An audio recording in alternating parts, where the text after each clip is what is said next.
আচ্ছা, ওকে। তো এটা হচ্ছে আমাদের নেক্সট ওয়ার্ড ভিডিও। সেটা হচ্ছে যে আমরা এর আগে হচ্ছে কমন ইমিটার ট্রানজিস্টরের ৩ রকম কনফিগারেশন দেখে আসছি। কমন বেস, কমন ইমিটার এবং লাস্ট হচ্ছে কমন কালেক্টর। এটা পরীক্ষায় আসে যে ট্রানজিস্টরের 3 টাইপ কনফিগারেশন বলা হয় যে draw the 3 type configurations of transistor বা draw the transistor configuration circuits. হ্যাঁ? তাহলে আমরা ট্রানজিস্টরের 3 রকম কনফিগারেশন সার্কিট জাস্ট এঁকে ফেলবো। হ্যাঁ? এটা আসে পরীক্ষায়, আসতেই পারে। তো এখন আমরা শুরু করবো এই পার্ট থেকে যে হচ্ছে ট্রানজিস্টর ক্যারেক্টারিস্টিক্স। হ্যাঁ, মেইনলি আমরা দেখবো কমন ইমিটার ট্রানজিস্টরের জন্য। হ্যাঁ, কমন ইমিটার ট্রানজিস্টর আমরা কমন ইমিটার ট্রানজিস্টর বলতে কি বুঝাই মনে আছে? যে কমন ইমিটার বলতে বোঝাচ্ছে যে এখানে ইমিটার হচ্ছে কমন, আমার রাইট? ইমিটারটা হচ্ছে আমাদের কমন, আমরা অলরেডি জানি ইমিটারটা হচ্ছে আমাদের কমন। তাহলে এক পাশে থাকবে কে? বলছিলাম এক পাশে থাকবে বেজ আর এক পাশে থাকবে কে? কালেক্টর। বেজ আর লিমিটারের মধ্যে একটা ব্যাটারি হবে আর একটা ব্যাটারি হবে ইমিটার কালেক্টরের মাঝখানে। দেখেন এই যে বেজ বেজ আর ইমিটারের মাঝখানে একটা ব্যাটারি দিচ্ছে আর একটা কালেক্টর আর এমিটারের মাঝখানে আরেকটা ব্যাটারি দিচ্ছে। এবং মনে আছে এটা বলছিলাম যে প্রথম পার্টটা হবে ইনপুট পার্ট, পরটা আউটপুট। ইনপুট পার্টটা ফরওয়ার্ড বায়াস। দেখেন আমরা অলরেডি জানি এটা কি ট্রানজিস্টর, যেহেতু এরোটা বাইরের দিকে বের হচ্ছে। এটা কি ট্রানজিস্টর? যারা বাইরে বাইরে বের হচ্ছে তাহলে এটা একটা এনপিএন ট্রানজিস্টর, রাইট? এনপিএন তার মানে এন পি এন, তাই তো? তাহলে দেখেন তো পি পি তে আমি কি দিব? ফরওয়ার্ড বায়াস হলে পজিটিভ, আর এনে কি দিব? নেগেটিভ। তাহলে এই যে ব্যাটারি। আর বাকি পার্টটা হচ্ছে এন আর এন। এন এনে কি বলছি আমি? ইমিটারকে প্রায়োরিটি দিব। ইমিটারকে কি দিচ্ছি আমি? নেগেটিভ, আর বাকিটাকে পজিটিভ দিচ্ছি। দ্যাটস। তো এটা খুবই ইজি কানেকশন। তার মানে হচ্ছে আমরা আমাদের কমন ইমিটার কানেকশন আছে, মানে কমন ইমিটার কনফিগারেশন আমরা অলরেডি জানি যে একটা কমন ইমিটার ট্রানজিস্টরের ক্ষেত্রে আমাদের দেখেন তো ইজি কমন ইমিটার পরে বলতেছি। আমরা যদি এনপিএন ট্রানজিস্টর বলি, এনপিএন ট্রানজিস্টরে কি হয় বলছিলাম? এনপিএন ট্রানজিস্টরে অ্যারোটা বাইরের দিকে বের হয়, তার মানে ইমিটার দিয়ে কারেন্টটা বের হয় আর ঢুকে কোন দিক দিয়ে? বেস দিয়ে কারেন্টটা ঢুকে আর কালেক্টর দিয়ে কারেন্টটা ঢুকে। হ্যাঁ, কালেক্টর বেস দিয়ে কারেন্ট ঢুকে বের হয় কোন দিক দিয়ে? ইমিটার দিয়ে। তো ঠিক সিমিলারলি আমার এই সার্কিটটা আমি কি ভাবছি? এটা একটা কমন ইমিটার এবং কি কনফিগারেশন? এনপিএন। এনপিএন কনফিগারেশন, যেহেতু অ্যারোটা বাইরের দিকে বের হচ্ছে। তাহলে অ্যারোটা বাইরের দিকে বের হওয়া মানে কি? কারেন্টটা বের হচ্ছে কোন কারেন্ট? এটা ইমিটার কারেন্ট। আইটা বের হচ্ছে বাইরে। ওয়েট, আইটা বের হচ্ছে আইটা বের হচ্ছে বাইরে। আচ্ছা, আইটা বাইরের দিকে বের হচ্ছে। তাহলে এই আইটা কোত্থেকে আসছে বলেন তো? আইটা আসছে কোত্থেকে? বেস থেকে। এই যে এটা হচ্ছে বেস কারেন্ট। আর এটা আসছে কোন দিক থেকে? কালেক্টর থেকে, কালেক্টর কারেন্ট। এবং বেরোইছে কোন দিক দিয়ে? ইমিটার দিয়ে বেরোইছে। তাহলে আমরা অবশ্যই জানি যে এই ইমিটার কারেন্টটা কার কার সমান? ইমিটার কারেন্টটা বেস কারেন্ট এবং কালেক্টর কারেন্ট যোগ করার সমান। এটা যে কোনো কনফিগারেশনের সত্য। হুম। এনিওয়ে, এখন আমার ফ্যাক্ট হচ্ছে এই জিনিসটা বুঝা যে ট্রানজিস্টর ক্যারেক্টারিস্টিক্স বলতে কি বোঝায়। ট্রানজিস্টর ক্যারেক্টারিস্টিক্স বলতে বোঝায় এক্স অক্ষ বরাবর আমি ভিসিই নিব, মানে কালেক্টর আর ইমিটারের মাঝখানে যে ব্যাটারিটা দিয়েছি আমরা বা ভোল্টেজ দিয়েছি, দেখেন এই যে কালেক্টর, এই যে আমার ইমিটার, এর মাঝখানে যে ভোল্টেজটা দিয়েছি আমরা ভিসিই, এই ভোল্টেজটা আর এক্স অক্ষ ওয়াই অক্ষ বরাবর নিব হচ্ছে আইসি। মানে এই যে দিক দিয়ে এই যে কালেক্টর দিয়ে যে কারেন্টটা কি ঢুকবে, সে কারেন্টটার নাম দিয়েছি আমরা আইসি। তার মানে এই দুইটা জিনিসের মধ্যে আমরা সম্পর্ক দেখবো। বুঝতে পারছো সেটা? এটাই হচ্ছে আমাদের ট্রানজিস্টরের ক্যারেক্টারিস্টিক্স। কিন্তু কাহিনী হচ্ছে একটু কমপ্লেক্স আছে এই বিষয়টা। কি কমপ্লেক্স? আসলে আমরা যে কোনো গ্রাফ দেখি দুইটা জিনিসের মধ্যে, এক্স অক্ষ আর ওয়াই অক্ষ।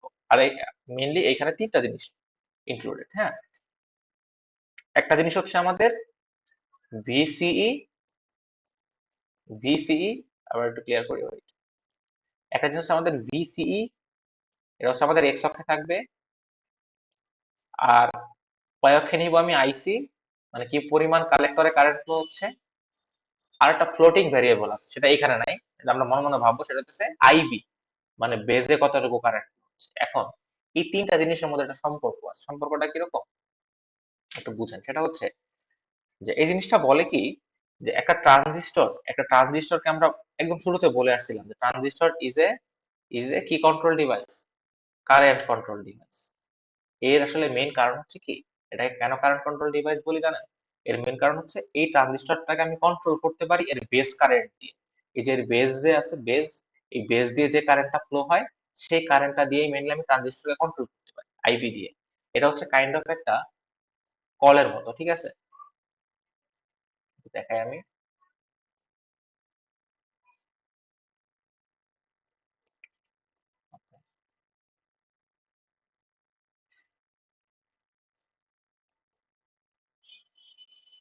ফর এক্সাম্পল আমার পানি আসতেছে, হ্যাঁ, পানি আসতেছে এদিক দিয়ে, তো পানি এদিক দিয়ে পড়বে, হ্যাঁ, পানি এদিক দিয়ে পড়বে। বাট এখানে আমার একটা কি আছে, নব আছে, হ্যাঁ, এখানে একটা নব আছে। এই নব দিয়ে মেইনলি আমি পানির ফ্লোটাই কি করি, কন্ট্রোল করি, হ্যাঁ। এটা যদি উপরের দিকে উঠাই দিই তাহলে পানি বেশি ফ্লো হবে নিচের দিকে, আর যদি নিচের দিকে নামাই দিই তাহলে পানি আর ফ্লো হবে না। তার মানে আমার মেইন কন্ট্রোলিং জায়গাটা কি, এই নবটা, হ্যাঁ। ঠিক সিমিলারলি ট্রানজিস্টরেও এই নবটা হইতেছে বেস কারেন্ট। এই বেস কারেন্ট যত আমি বাড়াবো, বেস কারেন্ট যত আমি বাড়াবো, যেমন এই নবটা যত উপরের দিকে নিব তত বেশি পানি ফ্লো করবে না নিচের দিকে। ঠিক সিমিলারলি আমি যে যত বেশি বেস কারেন্ট দিব, এই যে আমাদের কালেক্টরের যে কারেন্টটা আমাদের কি সাইড ছিল, এটা ছিল আমাদের ইনপুট সাইড, এটা কি সাইড, আউটপুট সাইড। তাহলে আউটপুট সাইডের যে কারেন্টটা তাকে আমি বলি আউটপুট কারেন্ট, মানে এখানে আউটপুট কারেন্ট কে, কালেক্টর, আর এখানে ইনপুট কারেন্ট কে, বেস কারেন্ট, আর কমনটা কার, ইমিটারের কমন। ঠিক আছে, তাহলে ইনপুট যে কারেন্টটা বেস কারেন্ট, এটা আমি যদি বাড়াই তাহলে ট্রানজিস্টর অটোমেটিক্যালি আমরা দেখা যায় যে আউটপুটের যে কারেন্টটা, কালেক্টর কারেন্ট আইসি, সেটা বেড়ে যায়।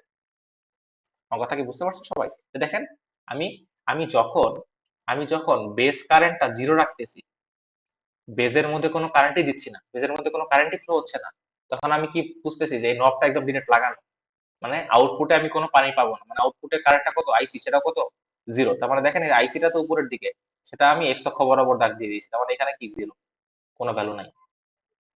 বাট যখনই আমি বেজের কারেন্টটা একটু জিরো থেকে বাড়াচ্ছি, কত বাড়াইছি, 5 মাইক্রো অ্যাম্পিয়ার করলাম, তখন দেখেন আমার কালেক্টরে কারেন্ট পাচ্ছি কত, আমি 1 million.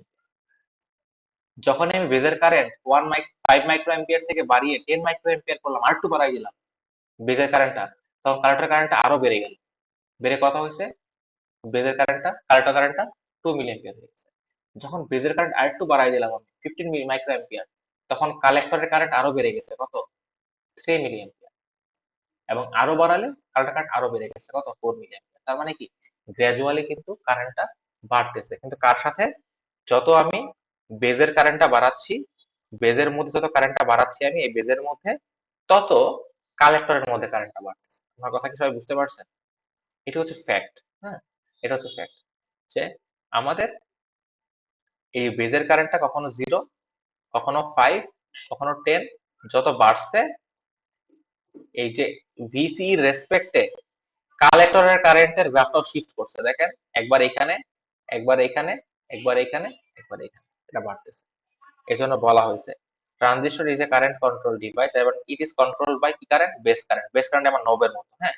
If base current increases, এটা যদি বাড়ে, দেন কি হয়, দেন মেইনলি এই কালেক্টর কারেন্টটা বেড়ে যায়। আসলে কি এখানে একটা ইন ডেপথ একটা জিনিস কাজ করে, সেটা হচ্ছে কি, আপনার মনে হইতেই পারে যে এই যে তারের মধ্যে এখানে যদি কারেন্টটা বেড়ে যায় তাহলে এদিক দিয়ে কারেন্টটা কেন বেড়ে যায় আসলে?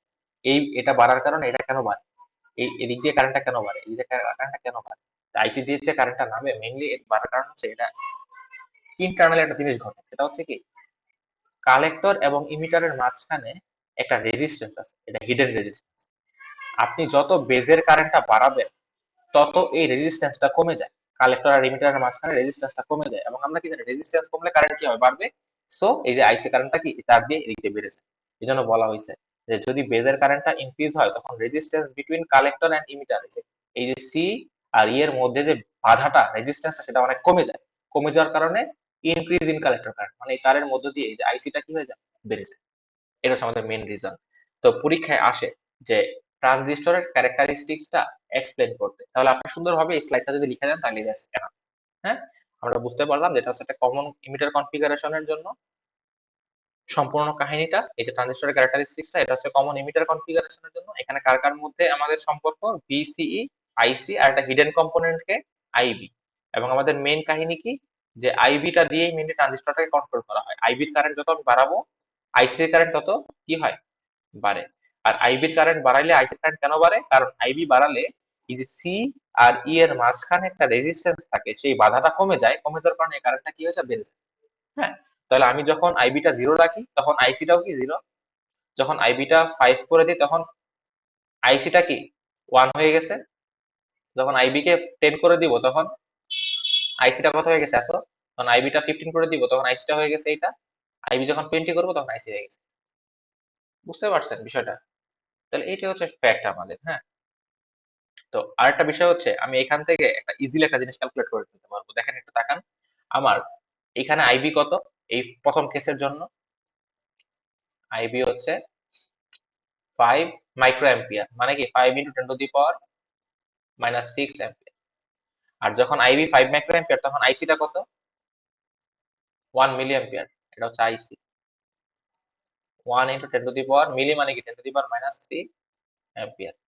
আচ্ছা, আমরা একটা জিনিস শিখে আসছিলাম, বলেন তো, এই একটা জিনিস শিখে আসছিলাম, সেটা হচ্ছে এই যে রিলেশন বিটুইন আলফা এন্ড বিটার মধ্যে আলফা ইকুয়াল টু বলছিলাম কি আইসি ডিভাইড বাই আইই, আর বিটা ইকুয়াল টু বলছিলাম কি আইসি ডিভাইড বাই আইবি। আমি এই যে এই জিনিসটা ক্যালকুলেট করবো, বিটা ক্যালকুলেট করবো, আইসি কে আইবি দ্বারা ভাগ দিব। একটু দেখেন তো, আইসি কে আইবি দ্বারা ভাগ দিলে কত আসে, আইসি ডিভাইড বাই আইবি মানে বিটা বের হবে, beta IC divide by IB. IC কত, 1 ইন্টু 10 টু দি পাওয়ার -3, আর আইবি কত, 5 ইন্টু 10 টু দি পাওয়ার -6। এটা করলে কত আসে দেখেন তো, 1/5 মানে কি 0.2 ইন্টু 10 টু দি পাওয়ার -3, আর 10 টু দি পাওয়ার -6 উপরে চলে গেলে 10 টু দি পাওয়ার 6, তাহলে আসবে 10 টু দি পাওয়ার 3। তার মানে কত, 0.2 ইন্টু 10 টু দি পাওয়ার 3 গুণ করলে কত আসে, 200। আমরা কি বলছিলাম, বিটার ভ্যালু অলওয়েজ 100 একের চেয়ে বড়। দেখেন বিটার ভ্যালু কত আছে, 200। এবং আপনি যে কোনো জায়গায় করেন এই সেমই আসবে। আপনি যদি বলেন এখানে আমি করি, এখানে আইবি কত, 20 মাইক্রো অ্যাম্পিয়ার, এখানে আইসি কত, 4 মিলি অ্যাম্পিয়ার, ভাগ দেন আইসি কে আইবি দ্বারা ভাগ দেন।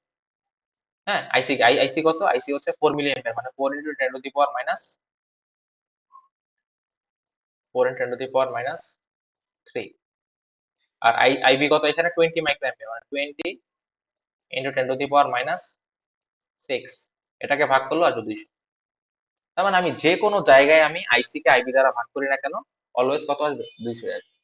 তার মানে এই যে ট্রানজিস্টর, এখানে এই যে ট্রানজিস্টরটা আমরা ইউজ করছি, এই ট্রানজিস্টরের বিটার ভ্যালু কত, অ্যাকচুয়ালি 200। বুঝতে পারছি বিষয়টা। আরো একটা মজার বিষয় হচ্ছে, আমরা একটু আগে বললাম যে বিটা সমান সমান আইসি ডিভাইড বাই যে আইবি। তাহলে এখান থেকে একটা জিনিস লিখতে পারি, আইসি ইকুয়াল টু কি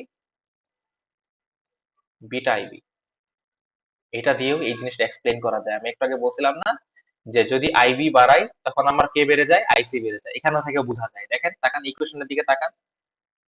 আমরা তো জানি বিটার একটা ভ্যালু আছে, তাই না? বিটার ভ্যালু কত এই ম্যাথের জন্য, 200। তাহলে বলেন, আপনি যত আইবি বাড়াবেন ওই আইবির সাথে 200 গুণ হয়ে কি পাবো আমি, আইসি। যদি আইবি 1 হয় তাহলে আইসির সাথে বিটার সাথে 1 গুণ করলে কত আছে, 200, তাহলে আইসি 200 হবে। যদি আইবি 2 হয় তাহলে 2 এর সাথে 200 গুণ করলে কত হবে, 400।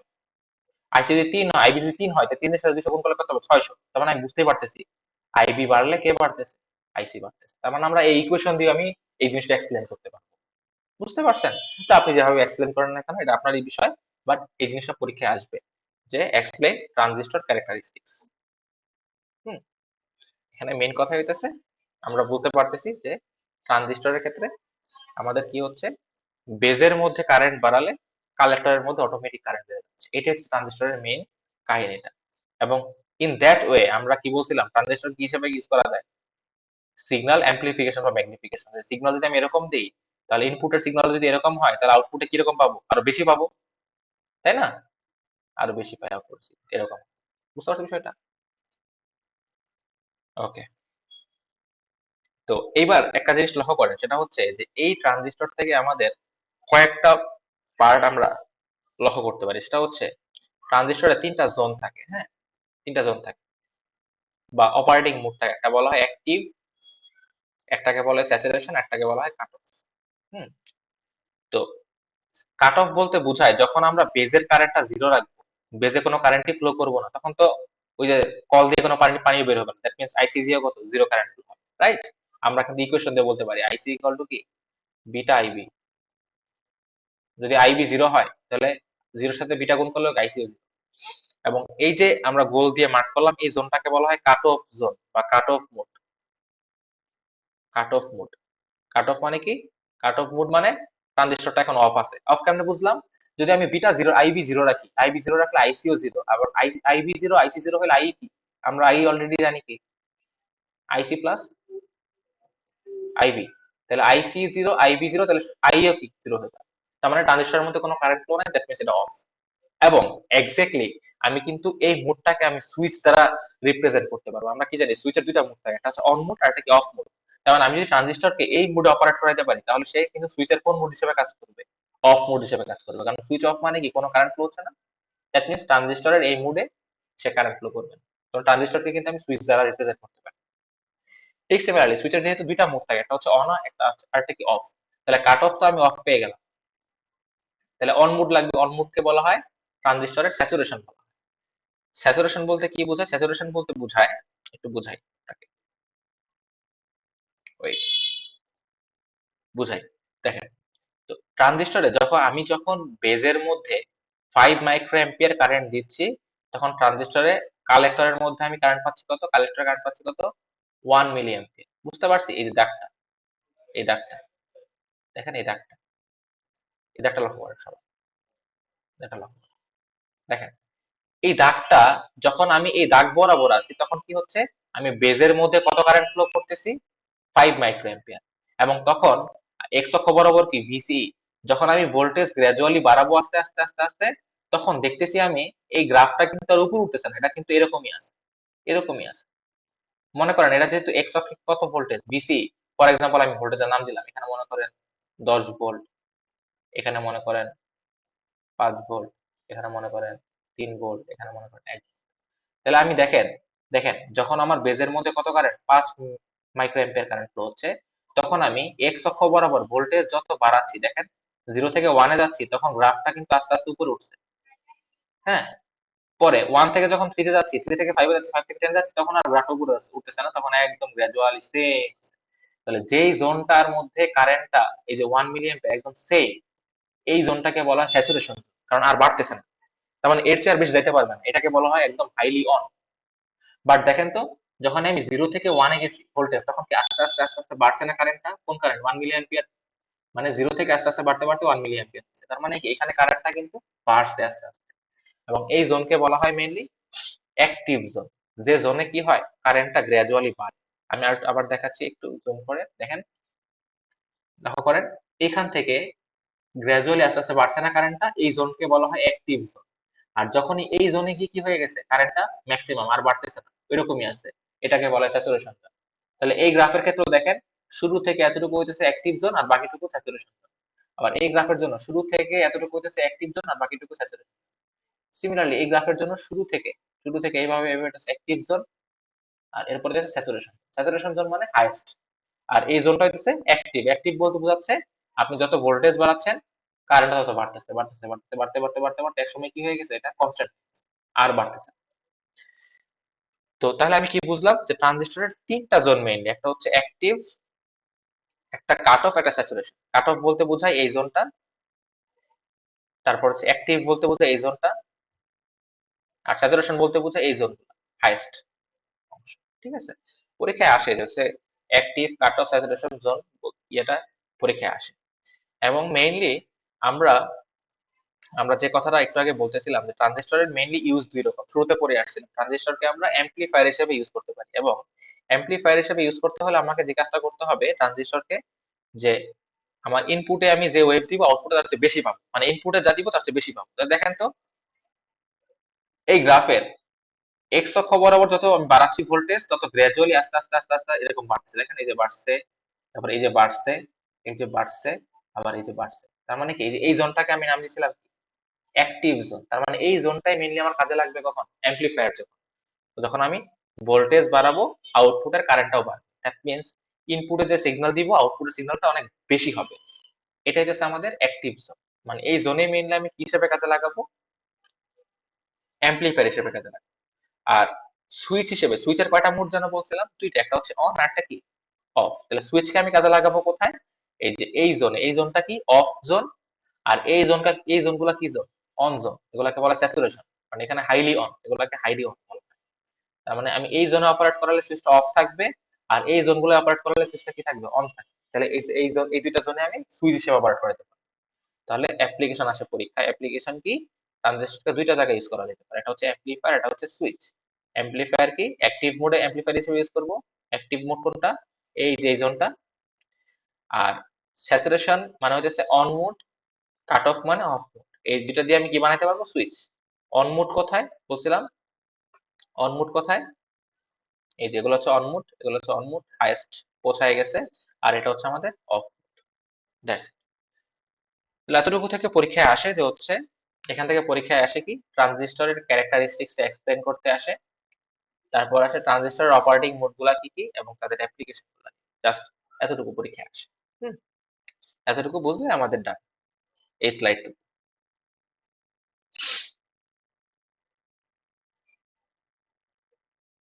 আচ্ছা ঠিক আছে, তাহলে এই পার্টের ভিডিওটা এতটুকুই থাকবে, হ্যাঁ? আমরা ইনশাল্লাহ হচ্ছে এর বাকি পার্টটা আরেকটা ভিডিওতে